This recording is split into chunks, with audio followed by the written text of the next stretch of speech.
Okay guys, this is Sahson and I am a mechanical engineering graduate student at Cal State Long Beach with you guys. Recent initiate into Tau Beta Pi, and what we're going to do is go over some example dynamics problems for the FE exam. So this is my first ever study lecture, so bear with me, we're still working out some of the kinks here. The good news is I'm planning on grabbing either a phone stand or maybe a whiteboard or picking up some software that kind of gives us a little bit better of a camera angle, maybe some better lighting. But for this first one, a little bit more bare bones, but I promise you the material is still good and the lecture is still correct. And this example problem is right out of the dynamic example problems in the FE review book that the Tau Beta Pi members have access to. Alright, so problem number one. This is a classic example of projectile motion. These are great. So we're going to just lay out the problem, and then after we lay out the problem, we'll go over what the solution is, how we got there, and the key points that you need to know moving forward. So, to set it up, we have a projectile, and this is going to be fired at a 30-degree angle from horizontal with an initial velocity of 40 meters per second. Now, we're going to call that angle here theta. And like I said, that's going to be 30 degrees. So we're doing this entire problem in degrees and not radians, so make sure and check your calculator. That's going to be step number one, that it's in the right mode. And what we're looking for, now we're going to know just from class that this projectile is going to follow what we hope to draw as a symmetrical classic projectile motion. It's going to form this arc, symmetrical arc, and this distance is going to be the same as this distance. And we're looking for this maximum height here, h. Now a couple things to note.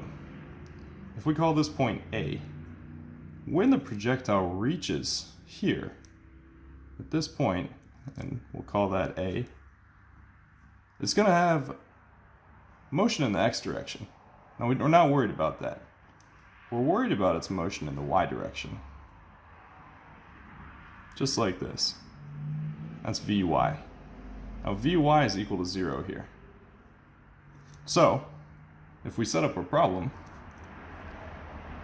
we'll go through the Newtonian equations that we need to know. But first we're going to find the V initial y. So, if we draw a triangle here,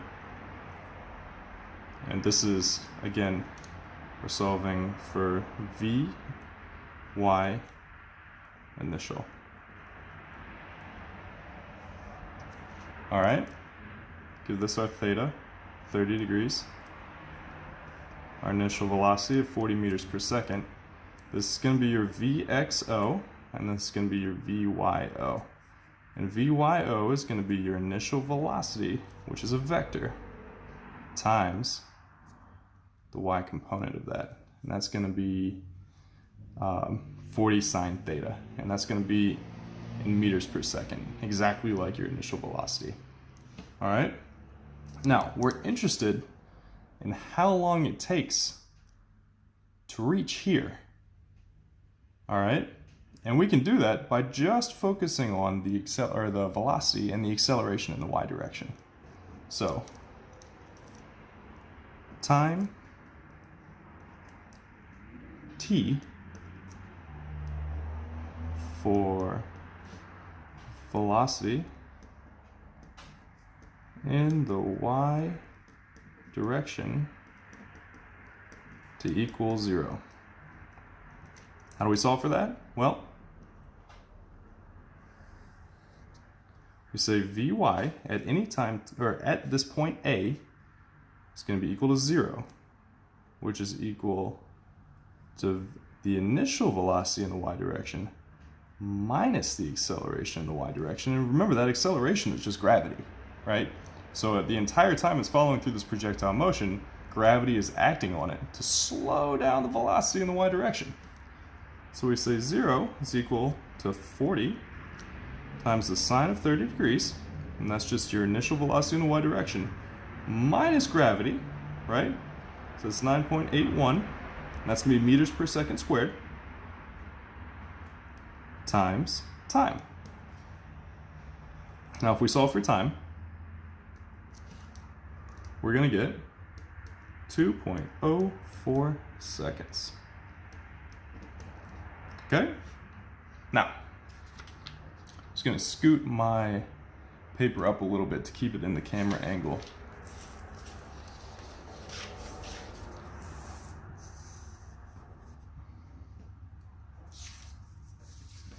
Now we have time and we have the initial velocity. We're going to solve for the height that it reaches. So remember, we only care about the velocity in the y direction here.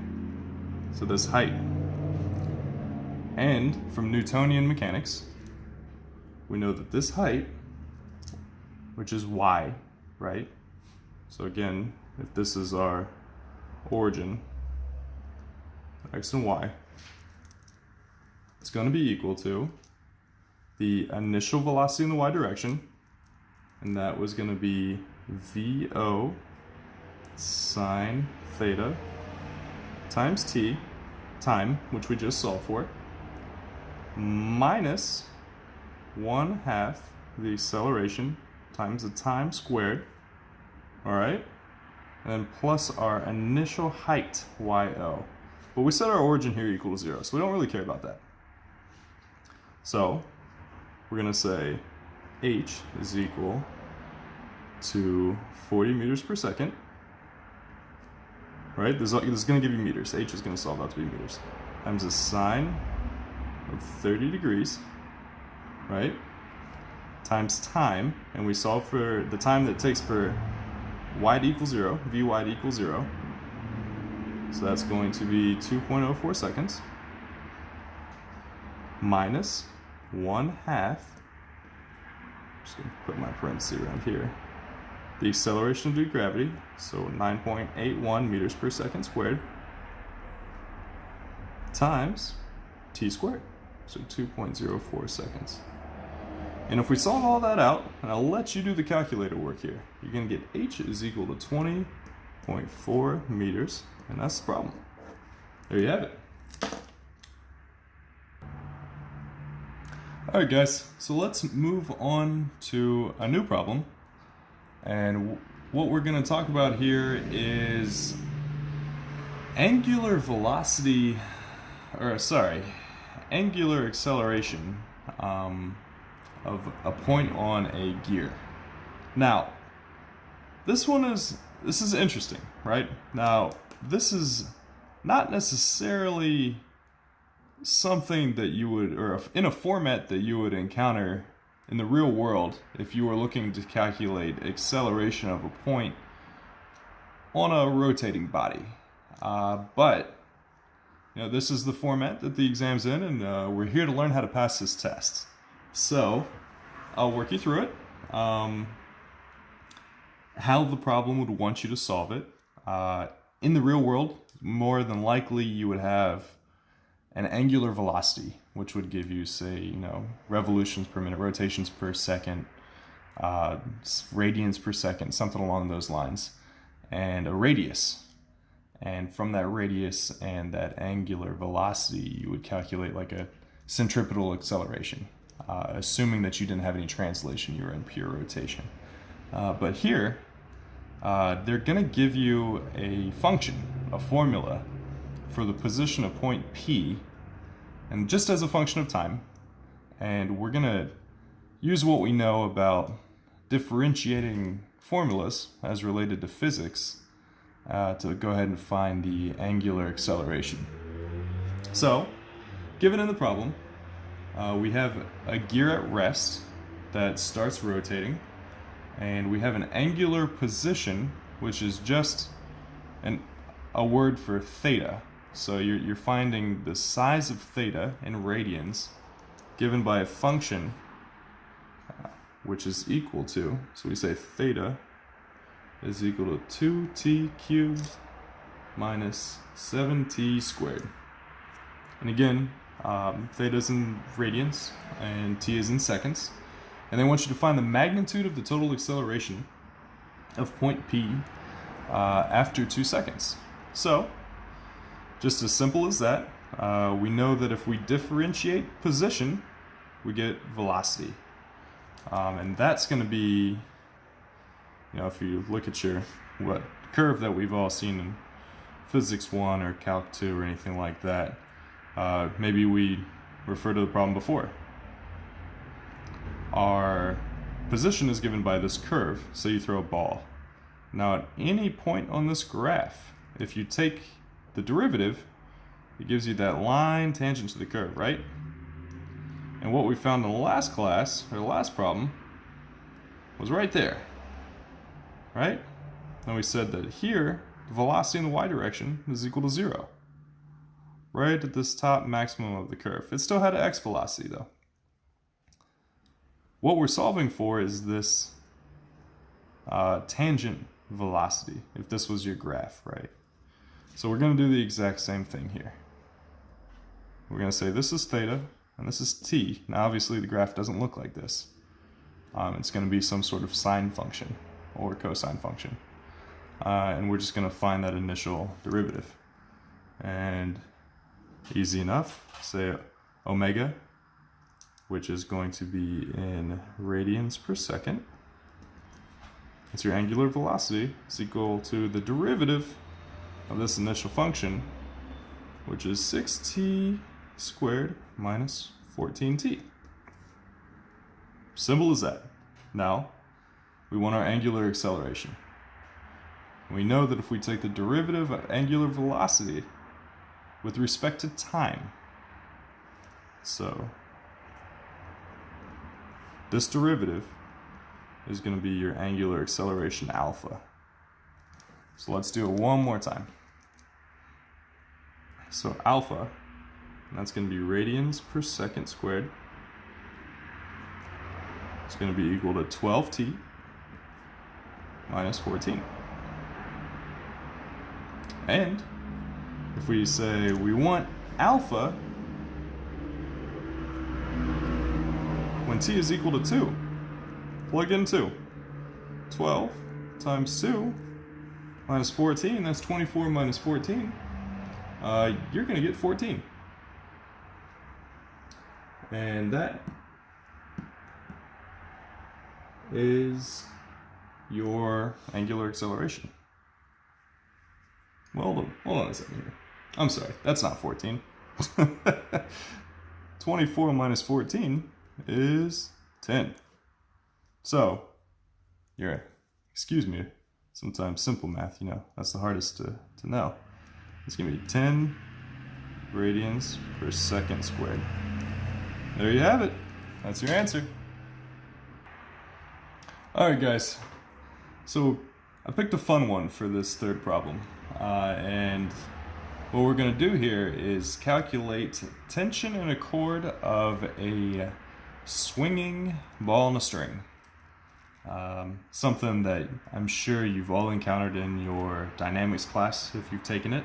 If you haven't, it's one of the classic cases to look at to explore say centripetal acceleration, rotational velocities, things of that nature. So we're going to run through this one. This one's going to be fun. Definitely on the interesting side. So, you have a 10-pound ball, right? So we're doing English units. So 10 pounds. Swinging with a tangent velocity of 3 feet per second. And it's going to be attached to a string up here, or the string is going to be attached to a hook up here, and at this instantaneous point in time, it forms this triangle. This is just kind of a roundabout way of giving you this theta. All right, so don't be worried about that 3, 4, 5 triangle right there. Okay, so what do we want to do first? Let's go ahead and draw free body diagram because we're trying to calculate this tension in this wire right here. So, scroll my paper up a little bit. We've got a 10-pound ball. All right.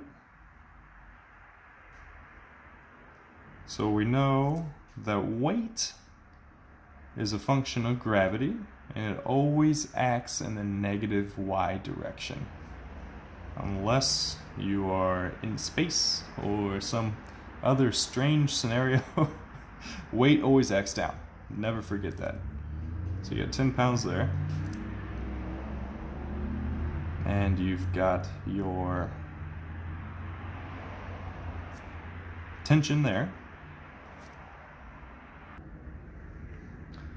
And so we've got this free body diagram, and it's obviously moving in this direction, right? So what we want to do is resolve this not in your standard XY coordinate system, but in a normal and tangential coordinate system. So rather than having this guy up here, our standard XY, we're going to have our normal and then tangential.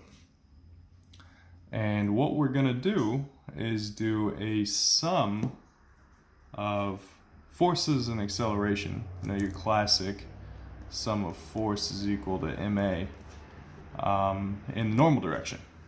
So, how do we do that?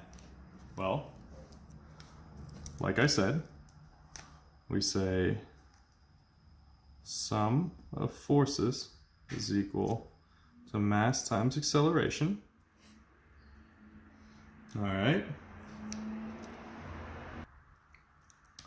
And we're going to break our force, or our weight, down into its normal and tangential components.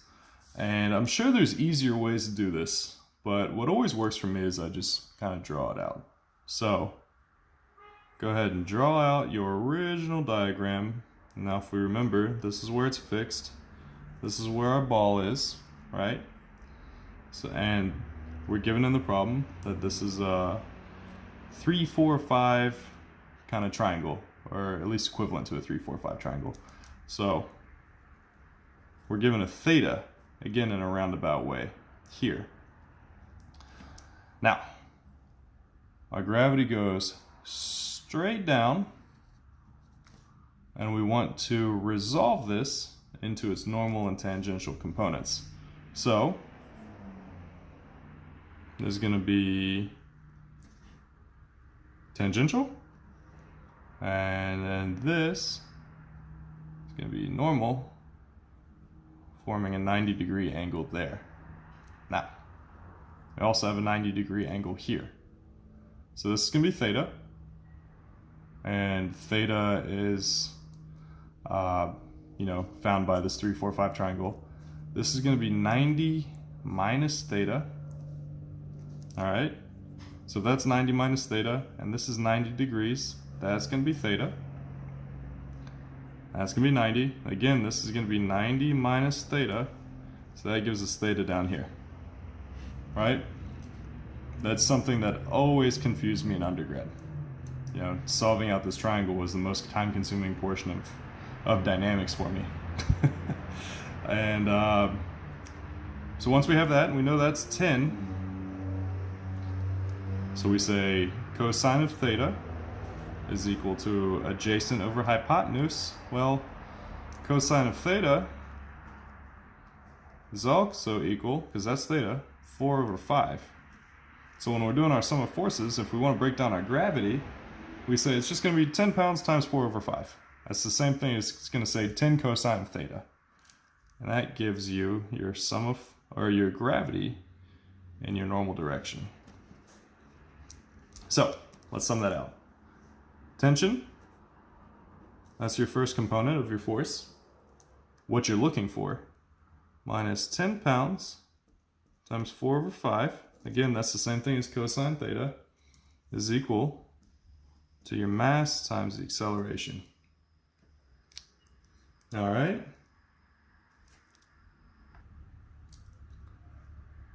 Okay. And then it's just a matter of solving for t.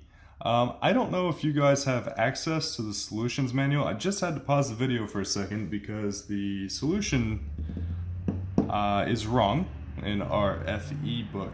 They actually give this mass as 10, where it actually should be the weight divided by acceleration of gravity. So that's 10 over 32.2. So I'm just gonna go ahead and quickly make a note here, and I'll go ahead and let everyone else know that as well. So solving for that, 10, 4 over 5, then plus, and that's going to be 10 pounds over the acceleration of gravity, 32.2 times 32.2. Oh, no, sorry, not 32.2. This is your centripetal acceleration. I should have explained that earlier.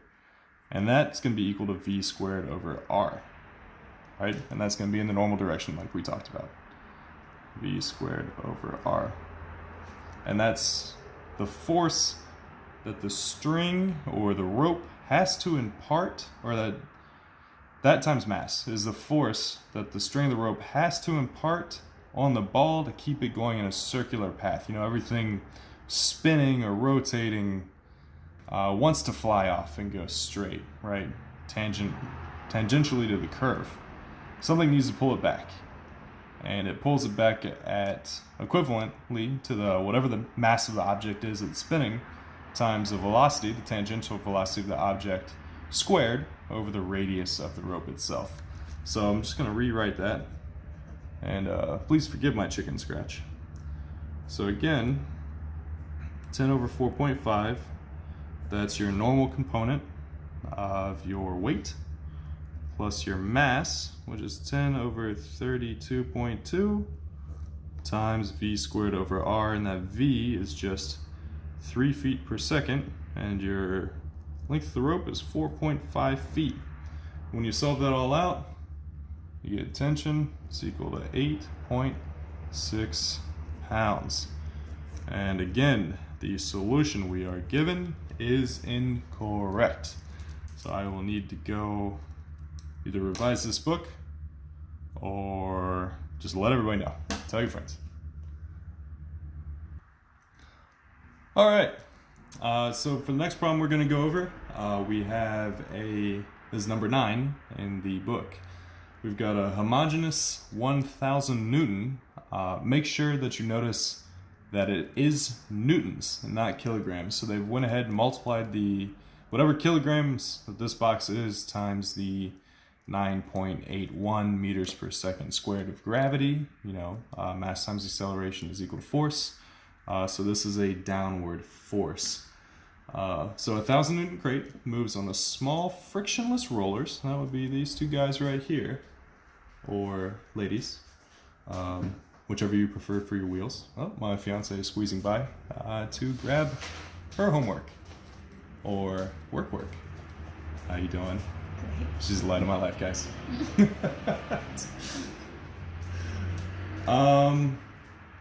Small frictionless rollers of negligible mass. The combined normal reaction on the front of roller B, this is Mr. or Miss Roller B, and this is A. So, simple enough. Keep in mind, you have a downward force of 1,000 newtons, just force of the cart, weight of the cart. And then you have this perpendicular to the ground force of 400 newtons. So we're going to have to do a sum of forces just to calculate the reactions of the rollers right here. It's actually not too bad. This is a pretty straightforward problem. So this is what it looks like. Go there. We've got a downward force of 1,000 newtons All right, now the reaction to that is symmetrical. So you know you've got an AY and you've got a BY. Both are going to be equal to 500 newtons, just by the law of symmetry. So